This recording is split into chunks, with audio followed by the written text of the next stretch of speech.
Hello and welcome to Firearm Freedom. This is going to be another First Impressions video. In today's First Impressions video, we are taking a look at the SIG 229 Legion single action only. And before we get this video started, I just wanted to give a huge shout out to this video's sponsor, which is going to be Venturi.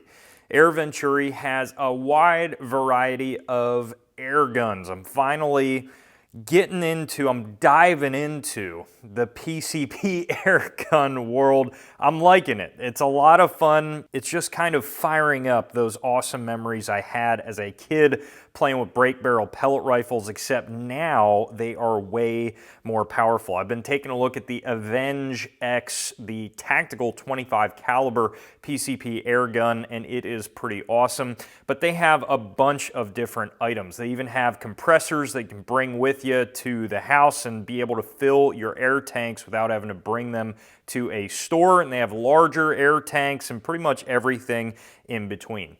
Check them out at any of your air gun retailers online and thank them for supporting this video. The 229. This is not the first time that you have seen a 229 on the channel. I actually had a 229 Elite Enhanced. I say had because recently that was one of the guns that I traded for my Springfield TRP operator. It's kind of funny, this review has kind of dug up emotions I didn't really know I had about the 229. A lot of them are not great, and we're gonna dive into that here in this video.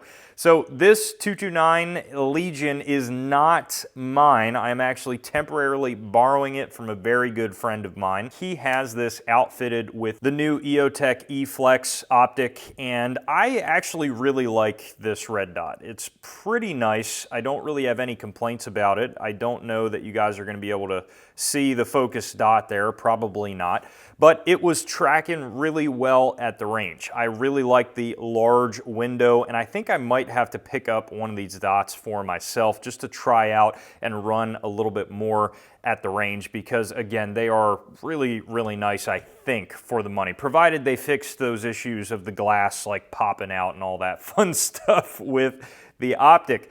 But I wanted to bring the single action only to the range to see if it changed my opinions at all of the 229. So you guys remember originally when I did my video on the 229 Elite Enhanced that I had, I spoke pretty highly of it. And really, after bringing it to the range a few more times, I was actually using it to test out this Streamlight TLR-7A, and this light has been incredible. I love this light. Now the light on this 229, or really any 229 for that matter, fits just perfectly. If you do not have a threaded barrel, even more so, it is exactly flush on the end there, and that's why I wanted to take a look at this TLR-7A, because I think on a lot of these subcompact guns, it's really the way. In this case, I actually was primarily testing out in an everyday carry role for a little bit of time, the 229 Elite Enhanced. Now, of course, I don't have that gun anymore, but I was carrying it in this QVO tactical holster. This is one of their inside the waistband setups.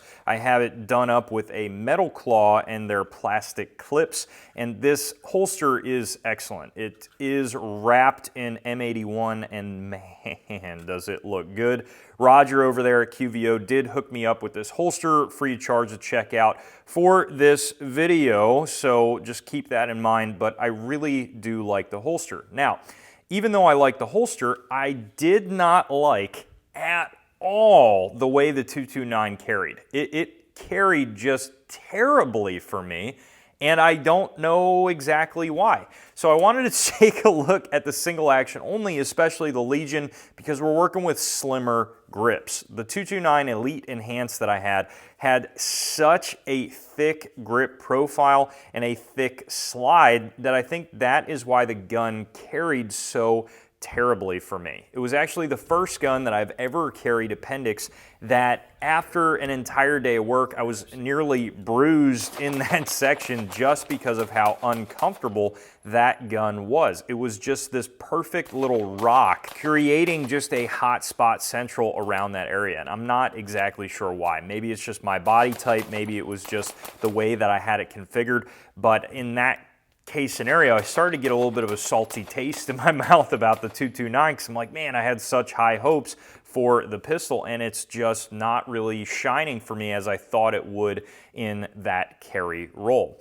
So I brought the single action only to the range. How this differs from the 229 is really just the fact that it has a very, very nice and crisp single action trigger and there is no double action. You're just going to get your reset there and you have a manual safety very similar to a 1911 on both sides. Unlike a 1911, you can rack a round out of the chamber with the safety on.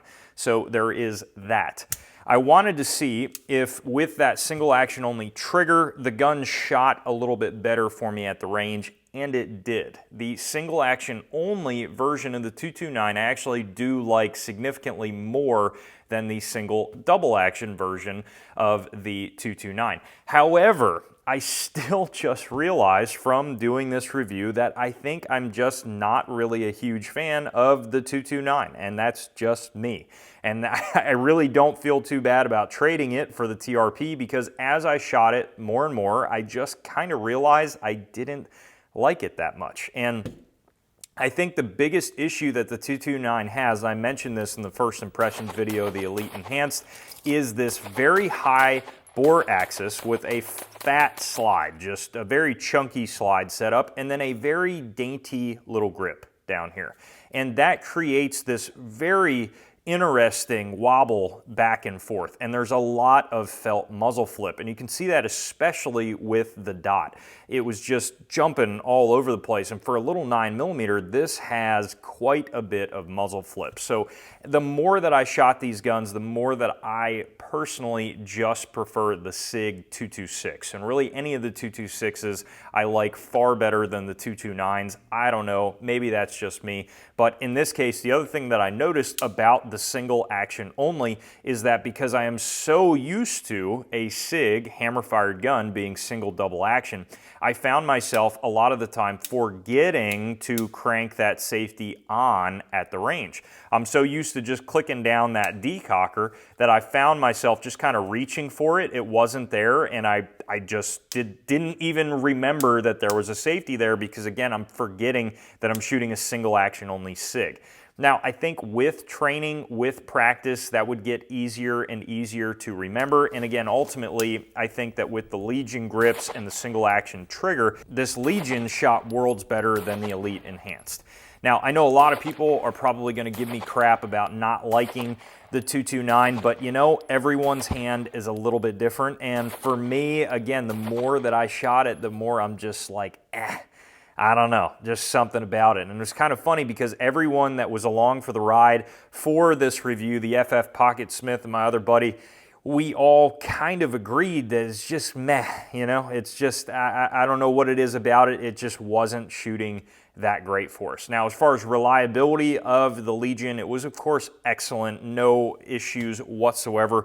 It does come with your standard 229 15-round magazines and this excellent SIG gray finish. I don't know what it is about their Legion finishes, but I really enjoy them. I think the price points for these guns these days are surprisingly still relatively reasonable for what they are and what you're getting. This one in particular is, of course, as we already mentioned, optics cut, and then you do have a threaded barrel along with suppressor height sights. The sights are going to be able to co-witness pretty easily through the dot, so that's pretty cool. And this dot is going to be able to sit flush on the slide pretty nice, and it does sit a little lower than your standard delta point, which is nice because this does have, if I'm not mistaken, a delta point footprint. That is going to wrap up this short and semi-unfortunate video on the 229 single action only Legion. If you guys have any other questions about this particular pistol or anything else on the channel, please put them down below in the comment section, and I absolutely will get back to you. While you're down there, head up to the description, check out those links to support the channel, and as always, stay tuned for more great videos coming soon.